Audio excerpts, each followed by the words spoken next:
Olá, estamos aqui hoje com o Nelson Barbosa, ele é diretor de Planejamento e Relações Institucionais do BNDES e vamos conversar sobre os vários assuntos, atividades conjuntas do BNDES com o Centro Celso Furtado.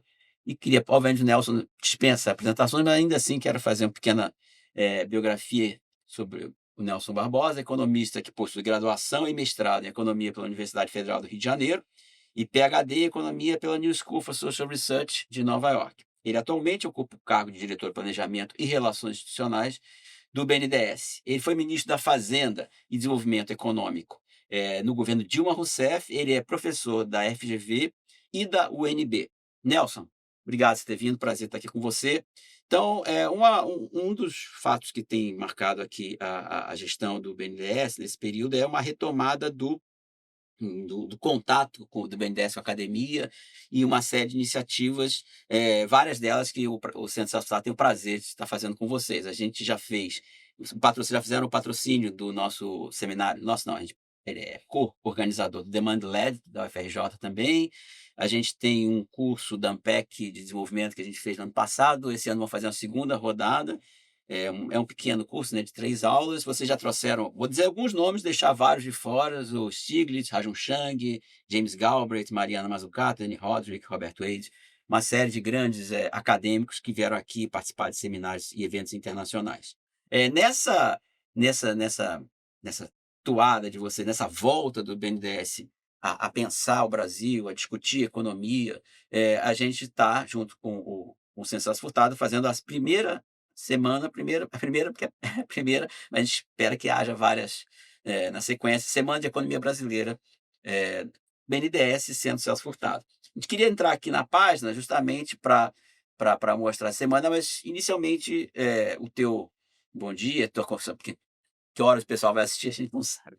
A hora que a pessoa assistir, a tua saudação para as pessoas que estão ouvindo a gente aí no YouTube, e aí a gente pode já iniciar falando um pouquinho da semana de economia e depois vamos falar sobre as outras iniciativas e outros tópicos importantes para a economia brasileira e BNDES. Obrigado, Carlinhos. Obrigado pelo convite. A gente tem retomado o BNDES em várias frentes, no financiamento, na preparação de projetos e principalmente também no debate, na formulação, né? O BNDES participa ativamente de vários planos do governo. Plano de aceleração do crescimento, PAC, a Nova Indústria Brasil, agora o Plano Brasil Soberano. A maior parte dessas iniciativas foi construída junto com o BNDES. E para isso é importante você ter sempre uma reflexão do momento atual da economia brasileira, de quais são os desafios, né? E para isso a gente também retomou algumas atividades tradicionais do BNDES que tinham sido canceladas, como o Prêmio BNDES Economia, foi retomada esse ano. E estamos agora com o Centro Celso Furtado querendo organizar a primeira semana de economia brasileira, que a gente espera que ocorra todo ano. Vai ser um fórum de discussão de história econômica e de problemas da economia brasileira. O foco nessa primeira semana será o período de 1980 até hoje, né, analisando por que houve essa desaceleração do crescimento da economia brasileira nos últimos 40 anos. Bom, vamos olhar então aqui o site, a gente vai correndo aqui o site para mostrar para as pessoas e, obviamente, convidar as pessoas a participarem, tanto enviando textos como participando nas palestras, né? Bom, então esse aqui é o nosso site. A gente está, o site para as pessoas que querem visitar é semanadeeconomiabrasileira.org.br. Então, vou dar uma scroll aqui, vou descer aqui um pouquinho. Essa é a apresentação do centro e já na sua direita a submissão de trabalhos. Submissão de trabalhos vai até dia 12 de setembro, ou seja, corram para enviar os trabalhos para os alunos de graduação, de pós-graduação, graduação, que forem selecionados. Eventualmente vai ter um júri para selecionar para as sessões. Eles terão a sua passagem para o Rio de Janeiro garantida pelo banco. Então a gente vai patrocinar, a gente vai trazer as pessoas que estão aqui. Então é mais um incentivo para os estudantes de graduação e pós-graduação a enviarem seus trabalhos. Aqui a gente tem, diretamente por acaso, Uhum. apareceu o Nelson aqui na frente logo, que são exatamente as inscrições, programação e palestrantes, tá? Esses são os palestrantes que vão fazer as palestras, como o Nelson mencionou. A gente vai ter uma programação de 4 palestrantes que vão cobrir períodos desde 83 até 22. Então, o início, na verdade, vai ser da ministra Esther Dweck, que vai falar sobre período geral, uma visão em geral, depois eu vou apresentar, na verdade, está fora de ordem, o professor Franklin Serrano vai falar sobre o primeiro período, que foi da inflação e muito alta, e do fracasso de plano de estabilização. Depois eu vou falar desse período justamente da estabilização, o sucesso da estabilização e o plano real, porém, como o Nelson mencionou, a incapacidade disso gerar um crescimento sustentado, ou minimamente sólido. Se a gente olhar a taxa de crescimento brasileira nos anos 80 e depois, nos anos 90, ficou na mesma média medíocre de 2,5%. Bom, depois vem o professor Manuel Pires falando dos anos 2000, né? Um período a gente teve uma aceleração do crescimento, uma melhoria da distribuição de renda, é um caso peculiar na história do Brasil. E, finalmente, o Nelson Barbosa vai apresentar justamente o período, digamos, da desaceleração, né, da crise que se torna muito grave a partir de 2015, e um período também que teve a Covid, ou seja, um período muito complicado da história econômica brasileira. Então, esses serão as apresentações dos palestrantes. As palestras ocorrerão sempre pela manhã, certo? E à tarde é que estarão esses trabalhos, que serão submetidos, terão sessões para quem é economista, ou já foi no Congresso da ANPEC, qualquer congresso, vão ser dessa forma. Serão sessões de apresentação de trabalho e discussão de mesa. Bom, basicamente, então, é esse o roteiro. A gente vai ter também lançamento, a gente está fazendo 20 anos, o lançamento do nosso livro de comemoração de 20 anos. Então, é uma atividade que a gente está com muito feliz, muito entusiasmo de fazer isso, e como disse o Nelson, é uma tentativa de rediscutir por que a gente ficou tão travado, a economia cresceu tão pouco, e ao mesmo tempo a gente também vai mencionar que ocorreram importantes avanços sociais. O Brasil é como se fosse cobertor curto, né? Quando crescia muito não tinha avanço social, agora com alguns avanços sociais, obviamente a gente não vai dizer que está conectado, mas são fatos interessantes. Também, assim, quase em primeira mão, vou dizer aqui, Nelson, que essa mesma problemática vai ser abordada num filme que nós estamos Uhum. aqui, o BNDES também e o Censo Estado estão produzindo, o roteiro já está pronto, vai ficar pronto no começo de março do ano que vem, que também discute só com a outra linguagem, uma linguagem justamente para essa problemática ser levada para o grande público. Então, acho que essa iniciativa, quer alguma comentário sobre as nossas aventuras aí no. Não, acho que é importante, né? Porque esse filme também, além de ser divulgado em maior, digamos, vai ser um filme de 1 hora mais ou menos, ele vai ser divulgado depois no YouTube. Eu acho que o YouTube é um instrumento espetacular, mas que tem mais informação e que informação. Então, a nossa tentativa é de fazer um filme o mais informativo possível, né? O espírito é levar os dados para as pessoas de uma forma muito clara, muito didática. Então, a gente está muito feliz de fazer isso, Nelson, que a gente possa estar realizando esse projeto. Tem uma ideia também que partiu de você, dessa carência, eu acho que na discussão, não é? Uhum. Eu acho que a gente precisa entender melhor o que ocorreu no Brasil desde os anos 80, né, que você tem vários períodos, você tem a redemocratização, você tem um período de alta inflação, um período de estabilização com âncora cambial, crises cambiais, né, um crescimento, aceleração puxado por boom de commodities e políticas domésticas, uma crise interna no Brasil política, com mudança de cenário internacional. Ao longo desse período, o crescimento tem sido em média entre 2% e 2,5%, mas com contextos históricos e sociais bem diferentes. Apesar desse lento crescimento, o Brasil conseguiu controlar a inflação, conseguiu diminuir sua restrição externa, estamos há 23 anos sem crise cambial e contando, né? Conseguiu consolidar alguns avanços importantes, como o Sistema Único de Saúde, criar uma ampla rede de proteção social com Bolsa Família e outros programas, né? Conseguiu gerar bastantes empregos, né, tanto nos anos 2010 e agora retomou a geração de empregos, né. Então tem avanços, e agora consolidando a democracia, que apesar de estar em ataque em todo o mundo ocidental, mas no Brasil ainda está resistindo. Eu acho que esses avanços sociais e políticos são importantes, e acho que vai ser interessante, principalmente para as novas gerações, ver isso num contexto mais amplo de 40 anos, né, não ficar só naquela coisa de curto prazo.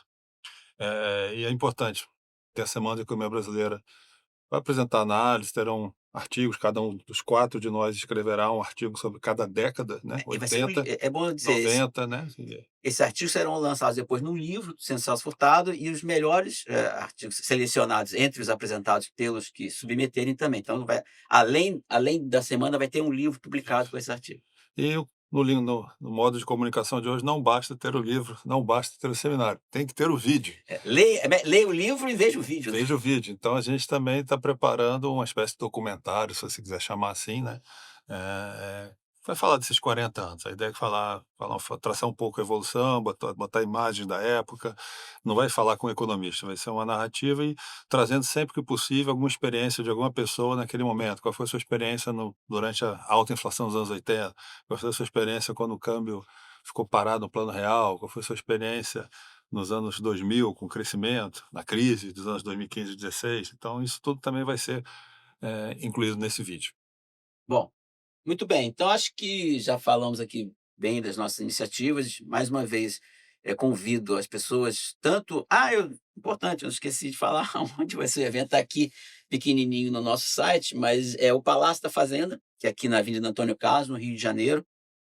As inscrições, tá aberta, as pessoas, obviamente, que queiram ver as palestras pela manhã. É um auditório muito grande, muito bonito, então não vai faltar espaço.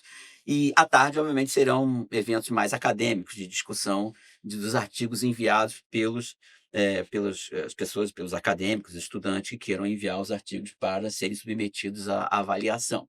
Então a gente acho que já esgotou pouco esse tema, né, um tema que, na verdade, espero que dê muitos frutos. Então eu queria falar um pouquinho agora, né, já que você está aqui, aproveitar a tua presença, para falar sobre o BNDES, sabe, o que a gente poderia chamar de uma retomada do BNDES, né. A gente viu que no período anterior, houve um esvaziamento, uma redução do tamanho do BNDES, da atuação do BNDES, que não foi uma mera coincidência, foi uma coisa pensada, né. E aí, a gente queria, assim, que você falasse um pouco como é que a atual diretoria encontrou o banco e qual foi a estratégia para que o banco retomasse o seu papel histórico, né, no princípio. Bom, o BNDES no último governo ele estava praticamente sendo fechado. Isso apesar de não ser uma um objetivo explícito do governo anterior, os números mostravam isso. Os desembolsos do BNDES caíram ao seu mínimo histórico, menos de 1% do PIB, chegaram a 0,8% do PIB, sendo que em média, mesmo com os governos Fernando Henrique, ele era 2% do PIB. Havia uma liquidação de patrimônio, vendendo ações, vendendo participações e para gerar dividendos mais elevados e principalmente para antecipar pagamentos ao Tesouro, né. Isso foi o resultado, o objetivo político do governo eleito. Mudou-se o governo, o objetivo foi de retomar a atuação do BNDES, porque tem demanda e tem necessidade.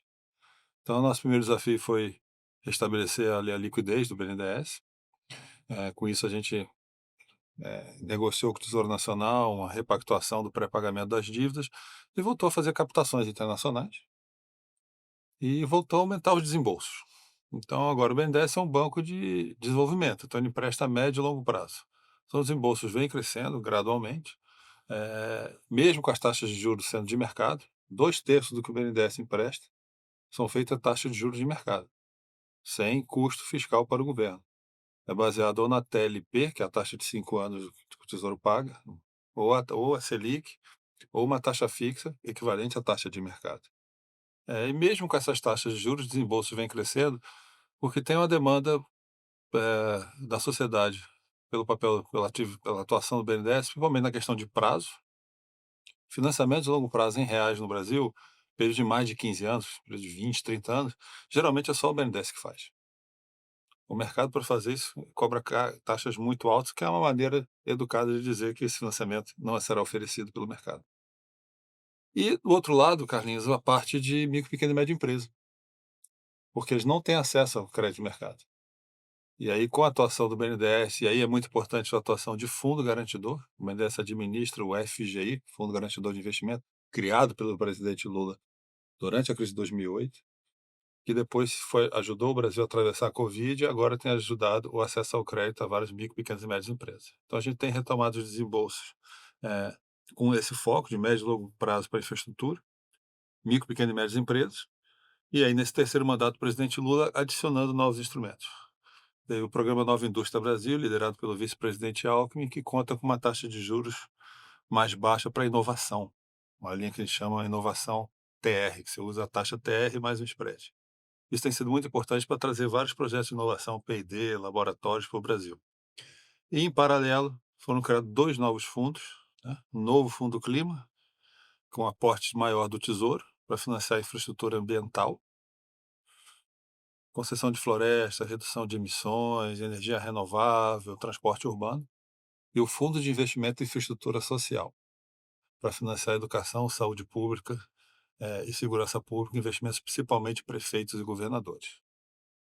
Bom, então realmente tem uma gama de atividades enorme que o BNDES está retomando e inovando, né, fazendo coisas que não fazia antes, faz o que fazia antes e faz coisas só um comentário para várias pessoas, realmente você tem entre as principais cidades do Rio de Janeiro do Brasil, Rio de Janeiro e São Paulo, um lugar que você tem que transitar 30 km/h não dá, né, graças a Deus esse o gargalo da Serra da Serra das Araras, não é isso? Como é que chama? Serra que ali entre São Paulo e Rio, que você vai Eu devagarinho, acho que é Araras, essa agora é eu não exato. sei, agora eu não lembro também Mas de qualquer forma, a que vai para Belo Horizonte e a que vai para São Paulo.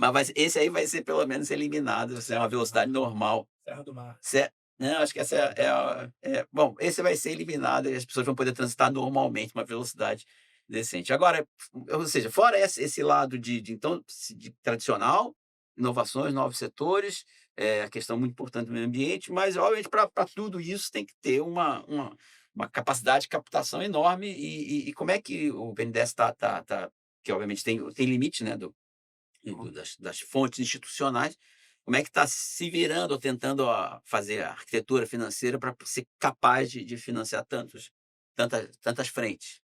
O BNDES, a principal fonte de funding do BNDES continua sendo o FAT, Fundo de Amparo ao Trabalhador. Ele é cerca de 2/3 do financiamento do BNDES.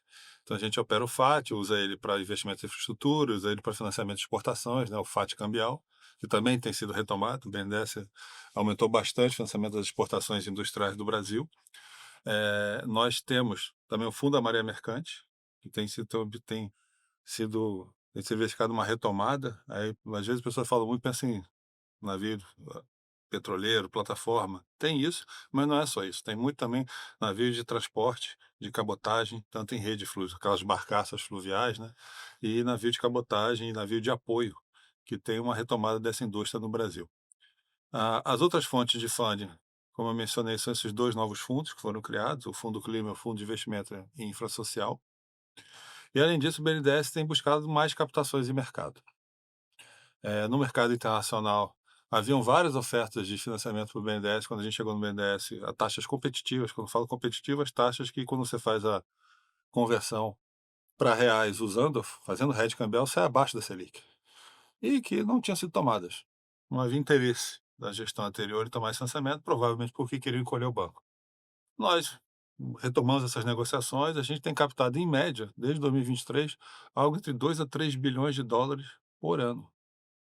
Tá? Então, estamos falando de 10 a 15 bi por ano de captações internacionais, com taxas competitivas que a gente tem destinado para fazer investimento em infraestrutura, para financiar exportações, para oferecer aqui no Brasil linhas em dólar, principalmente para o setor exportador.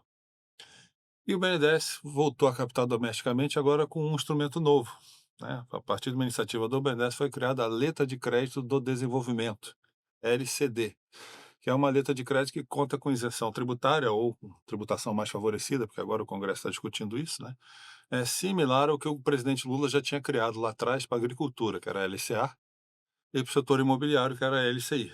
Então foi criada essa LCD para bancos de desenvolvimento, não só para o BNDES, então qualquer banco de desenvolvimento. No Brasil você tem bancos estaduais, como o BRDE, o BDMG de Minas, o BANDES, né?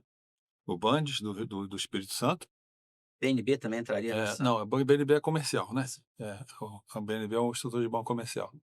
E aí, com esse instrumento, a gente consegue captar um pouco abaixo da taxa da Selic, do mercado, né? E, sendo um bom desenvolvimento, a gente consegue transmitir isso para o tomador final. Então, isso começou na prática no final do ano passado.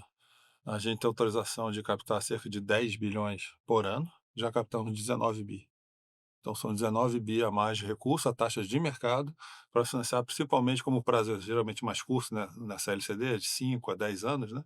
A gente tem focado bastante para financiar capital de giro e bens de capital, né, máquinas e equipamentos. Então, todas essas iniciativas de funding têm dado mais recursos para o BNDES cumprir o seu papel na economia brasileira. Beleza. Então, tópico aqui que está na moda aqui, infelizmente, moda eu não diria, muito falado, tristemente falado, que é a questão justamente das tarifas, né. que o governo Trump impôs ao Brasil e como a gente está reagindo a essas tarifas com medidas do governo federal. E você mencionou que o BNDES está nesse processo, bastante inserido nesse processo. Queria então você falasse talvez um pouquinho sobre a tua avaliação até de impacto das tarifas e como a reação do governo federal pode minorar esse impacto e como elas estão ocorrendo. Dá uma geral sobre essa questão que é o assunto do momento, por assim dizer. Bom, o BNDES participou do lançamento do chamado Plano Brasil Soberano, que tem basicamente 2 iniciativas. Uma é o reforço nos fundos garantidores, então o governo federal vai colocar cerca de 4,5 bilhões a mais nos fundos garantidores, não só do BNDES, mas também do Banco do Brasil, e num outro fundo de comércio exterior que é administrado por uma entidade do governo federal chamada BGF. E crédito, então o governo disponibilizou 30 bilhões de crédito para as empresas afetadas pelo tarifaço do Trump, né. Além disso, o BNDES foi e vai complementar isso com mais 10 bilhões dos seus próprios recursos à taxa de mercado. Qual que é o impacto disso na economia brasileira? Do ponto de vista, é um impacto muito localizado naqueles setores que foram tarifados em 50%. Então, macroeconomicamente, é um choque, mas não é um choque muito grande. As estimativas de economistas sobre o impacto no PIB dão algo cerca de 0,2% esse ano e até meio ponto no ano que vem. É um impacto, mas não é tão grande quanto foi a Covid, quanto foi a crise financeira internacional. Mas para a firma afetada, é como se fosse a Covid, é como se fosse a crise econômica internacional. Imagina uma firma que vendia 90% para os Estados Unidos. De uma hora para outra, a tarifa dela foi para 50%. Uma firma que vendia móveis. Ela perdeu o faturamento. Então, é o que a gente chama uma parada súbita no faturamento. Parecido com o que ocorreu no Covid na economia como toda. De uma hora para outra, a pessoa tem uma parada súbita. Então, o que ela faz? Ela tem os seus empregados, ela tem seus fornecedores. Se essa empresa não tiver um capital de giro para poder atravessar isso, vai levar um tempo até ela buscar novos mercados, se reinventar, ela precisa atravessar esse período. E é preciso ter essa linha de capital de giro. Foram os 30 bi que o governo federal colocou, mais 10 bi que o BNDES está colocando, um total de 40 bilhões para essas empresas que foram afetadas pelo tarifaço. Com isso, a gente espera que elas possam atravessar isso sem fechar a empresa, sem demitir trabalhadores, e vai ajudar ela também a diversificar e buscar novos mercados. Porque nesse pacote de crédito tem linha emergencial para suportar a perda de faturamento, mas tem uma linha também chamada giro diversificação, que é até com juro mais baixo, para apoiar a empresa a buscar novos mercados. E tem uma linha de investimento, porque talvez buscar novos mercados, ela tem que fazer uma adaptação, Claro. comprar nova máquina, às vezes vai fazer um móvel um pouco diferente, tem que comprar nova máquina, tem que fazer Regulações dos é, novos mercados, novos obviamente. mercados. Então tem uma linha de investimento também. Ma Você vê isso com otimismo, assim, essa possibilidade da gente fazer esse não desvio de comércio, mas começar a talvez buscar novos mercados, a perspectiva disso, não sei, vocês têm olhado com detalhe ou Não é questão de nem otimismo nem pessimismo, é pragmatismo. O ideal seria que esse choque não tivesse não, ocorrido, né. Agora, dado que ele ocorreu, nós temos que nos adaptar, né, transformar essa crise numa oportunidade. O Brasil já enfrentou situações mais adversas do que essa no passado e soube, superar. A gente enfrentou choques do petróleo nos anos 70 que geraram o pré-sal hoje, o etanol, a matriz energética mais limpa dentro do G20, e impressionante. e agora e Da agora matriz que os outros países querem daqui a é, 20 as anos. matrizes que os outros estão tentando buscar em 2050, nós temos hoje. Agora, esse choque é como se fosse um wake-up call, como se diz, né? O Brasil tem que fazer política comercial, tem que investir mais no comércio exterior. Se a firma, a produção for competitiva no resto do mundo, ela será competitiva aqui.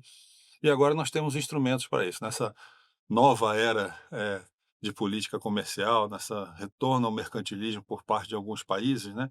O Brasil tem que tomar algumas medidas para se adaptar a essa realidade, mas sempre focando no aumento da produtividade, no aumento da competitividade.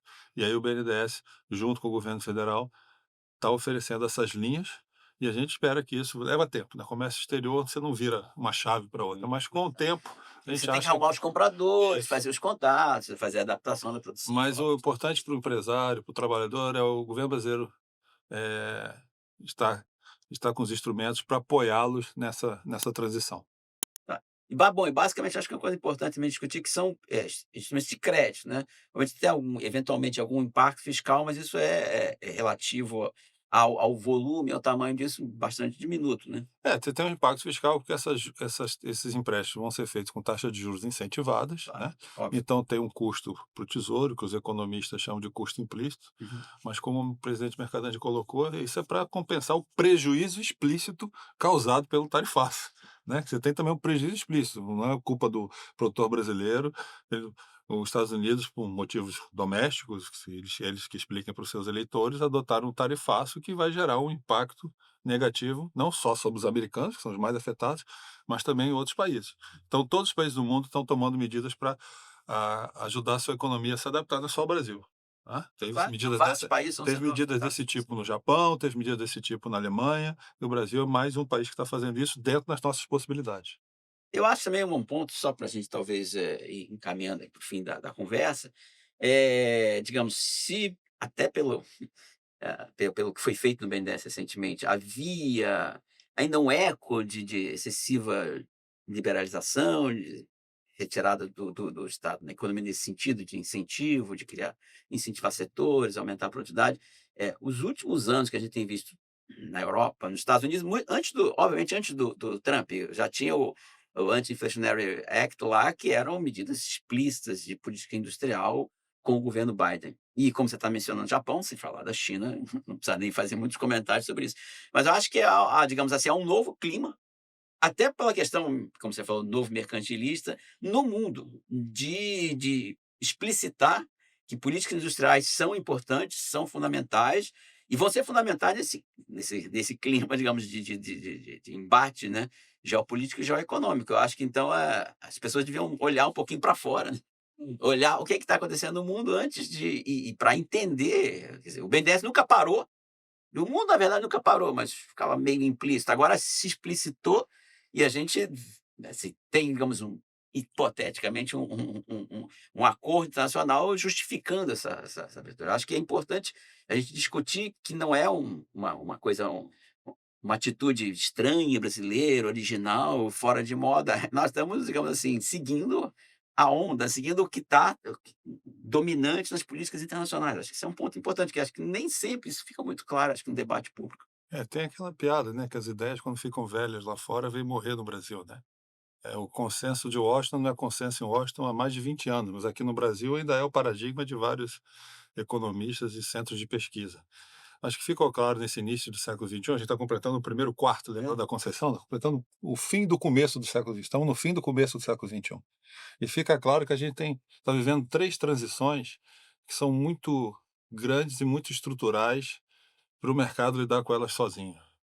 A gente tem uma transição energética climática. Os investimentos que precisam ser feitos para ter desenvolvimento sustentável e resiliente, a magnitude desses investimentos e a incerteza associada a esses investimentos, eles não acontecerão sozinhos sem alguma atividade do Estado. Não estou falando do Estado ir lá e fazer, mas alguma coordenação, alguma sinalização. Como é que vai ser, por exemplo, a classificação de crédito de carbono? Qual vai ser os critérios ambientais de emissão? Então você precisa ter uma regulação, alguma sinalização do Estado para que esses investimentos se Não, materializem. claramente é um mercado que prometeu muito e entregou Isso. pouquíssimo até hoje, entre outras coisas por Entra causa da questão de isso. regulação e Senão você fica como tem hoje o mercado de crédito de carbono, é quase uma criptoasset, né. Você tem crédito de carbono que vale 70 centavos, tem crédito de carbono que vale $70. Então, sem alguma padronização, alguma segurança jurídica, ambiental, isso não vai se envolver. Você tem uma transição demográfica. Os países estão envelhecendo, isso é bom, tá, porque eu vejo vários economistas dizendo: "Não, o problema estamos envelhecendo, isso é o problema". Não é bom viver mais, né. nós É, estamos ficando já mais então mas isso requer, isso muda padrão de consumo, isso aumenta a demanda do setor de saúde e reduz a educação, isso requer uma adaptação das redes de proteção social. O economia de mercado não cuidado. vai fazer a economia de cuidado, o mercado sozinho não vai fazer isso, é preciso ter políticas públicas para lidar com essa transição. E voltando ao primeiro ponto que você falou, a gente está novamente numa transição tecnológica, na verdade nunca parou, mas às vezes se acelera. Agora com digitalização, com inteligência artificial, automação, robótica, estamos vivendo uma grande revolução tecnológica. Com impactos fortes no emprego. Impacto forte no emprego, fortes em geopolítica, em segurança nacional. E isso exige investimento, exige uma adaptação, exige resiliência para você não ficar vulnerável a medidas de sanção de outros países, exige investimento em P&D e tecnologia no seu próprio país. E apesar da gente, digamos assim, ser laggard, né, se a gente está atrasado em algumas coisas, o Brasil já deu provas que consegue fazer o salto. Historicamente, a gente Historicamente, já consegue. deu provas que a gente consegue fazer o salto. Então, a gente tem que investir no principal ativo que a gente tem, que é o povo brasileiro, né? Essa capacitar as pessoas, disponibilizar a os mecanismos para investir, seja, capital físico, equipamentos, mais que seja capital financeiro, e é esse o papel que o BNDES pode fazer, sempre em complementação ao mercado, né? Ele não substitui, ele soma recursos ao mercado. Bom, beleza, Nelson. Então que mesmo essa conversa da gente serva para estimular um debate um pouquinho mais profundo, menos superficial e menos, bobo em relação a às os grandes desafios que a gente tem, que não vão ser superados se não tiver uma importante, participação do BNDES, do governo e obviamente, junto com não adianta também ser contra, os caras vão ficar digamos assim, sabotando o tempo todo, não chega a lugar nenhum. E como a gente vê, os 40 anos já de andar devagar, tem que a gente superar e começar a dar uma acelerada, porque nossa população merece e a gente precisa dar soluções importantes para problemas tão grandes. Obrigado, Nelson, e até a próxima apresentação aqui do nosso TVC Celso Furtado. Se você gostou desse programa da TV CCF, curte, compartilhe e acompanhe as nossas atividades se inscrevendo tanto aqui no YouTube como nas nossas redes sociais. Além do nosso site, obviamente, que conta com notícias e uma newsletter mensal. O estúdio Roberto Saturnino Braga, aonde estamos gravando esses programas, conta com o apoio do escritório Normando Rodrigues Advogados e da FAPERJ. Um grande abraço e até o próximo.